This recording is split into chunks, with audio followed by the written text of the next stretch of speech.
Your Daily Dose. My name is Robert here with my pal Jimmy, and this has been an awesome series of doses we've done, celebrating the fact that Jimmy said yes to being David in the upcoming film in development, What I Didn't Say. Shout out to Matthew Moore for a fantastic project and everybody in Columbus. By the way, do you know the name Jessica Krauser? I Did I do. tell you? Yeah. She's doing super exciting stuff in Columbus. And I don't know if she had told you this, but she's got this vision of making the city of Columbus like the hub for Parkinson's, especially at an early level, young onset awareness. Kind of like I think Tennessee or Nashville might be for juvenile diabetes. I think. Mhm. Anyway, If great. anyone can push, she can. Yeah. 5K for JK and everything else she does. So anyway, just wanted to make sure you knew she's involved too, and this is exciting stuff. Um, One of the things that's in the screenplay that doesn't get a lot of talk, and you recently did a panel about this, which I was so excited to see too, is the hallucinations and delusions, right? And there's this great campaign by Acadia featuring Ryan Reynolds, and it's I love the concept of more to Parkinson's. Just, I mean, it's three words, it says a lot, which opens the heart and mind, right? Yeah. And they specifically take on this thing, which I don't know if you've experienced. My dad certainly has, but I mean, hallucinations are terrifying and delusions a whole nother thing. Can you talk about your experience in this world and why you chose to be part of that panel? Yeah. No, I have experience with hallucinations, and not so much delusions. Uh, Again, knock on wood, right? Thank goodness.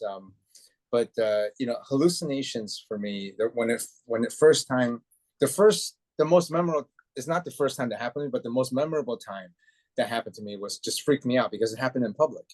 Mm, My family, we were on a family vacation. We were at Disney World, and I thought these birds were attacking me, right? And my first instinct is to protect the kids, right? Protect the family. And then they're like, "What the hell are you doing? Why are you like covering the kids, and why are you dipping and ducking and diving and whatever?" And it made me. It was very embarrassing when I realized what was happening. And my wife kept calm, and she said, "Look, where are these birds right now?" I said, "Look, there they are right now." She stood right there so that I could see that it wasn't affecting her. And these birds, like I could see these birds go essentially right through her, or at her, but never into her. Right. Then I realized, holy crap, is this a hallucination? Right. And then I can like reset and calm myself down, and then we can tackle the situation as it's happening. And I wanted to talk about that because it happened so early on in my Parkinson's journey, mm. that I brushed it off because when it happened, it was embarrassing, first of all. Number two, it's the last thing on my mind. And every time I go and talk to my MDS about it, we never talk about it because I always either forget it or brush it off. Sure. But I wanted other people, when they approached me about this campaign, I'm like, you know what? It was very embarrassing for me, and it was scary for me. I don't want other Yeah. people to have that experience. And even to this day, my wife would tell me that every once in a while I talk to our dead dog Max, you know, Mm. and that's harmless, right? Because I'm just playing with Max and whatnot. So she says that's harmless, so she kind of just lets it go. So I think it's important for people to also realize that if safety isn't an issue, yeah, sometimes you just kind of let it ride. But I need to make sure that people understand that there are situations where you could put yourself or your family in a dangerous or embarrassing or a stressful situation, and Yeah. I wanted people to avoid that. Yeah, and I'm so glad that you said now because I didn't realize, like you said, it was early in your journey. I think a lot of people mistakenly think this is only older folk who have the hallucinations or delusions. It's because this is a neurological disease that we Yeah, still do not understand well. I right, mean, that just needs to be trumpeted. We don't understand it well.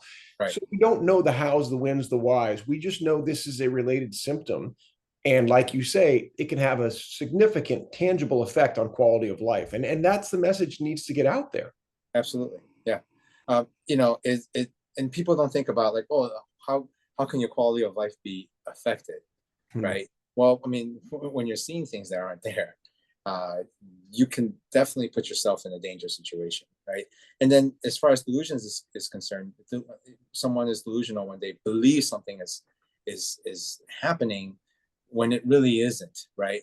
And if they convince themselves of that, they can take action that could be have a very negative impact, and people are the most common delusion that I hear about is people thinking that their spouse, their family members, their friends are out for them, are out against them, Right. right?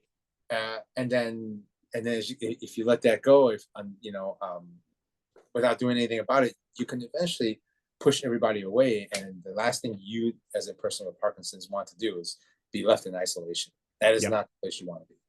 Isolation is a killer. Got to underline that 100 times. That's just absolute. And yeah, that idea of, I mean, basically what I hear you saying is something that I frame by saying this is storytelling, right? Our brains are hardwired to tell stories, that they're patterning machines, right? And stories is the way in which we pattern things. If we take in a piece of information, take it as the truth, and it happens to be a delusion or a hallucination, we can, if we're not aware of and have people around us to check us, have that thing become part of a pattern that starts looping, and we start connecting a hallucination to a delusion, to a belief system. And all of a sudden, like you said, we're off and running in a world that makes no sense to the outside world. Right. And Yep. so it's this, we're humans. We have these things built in that are both there to help us. And if they get misaligned for some reason, again, without people, especially if we're isolated, we can really become walking time bombs. Yeah. And the bottom line is, just like you said, if we start to see these things, eventually you start to believe it. And then when you start to believe it, nobody can convince you otherwise.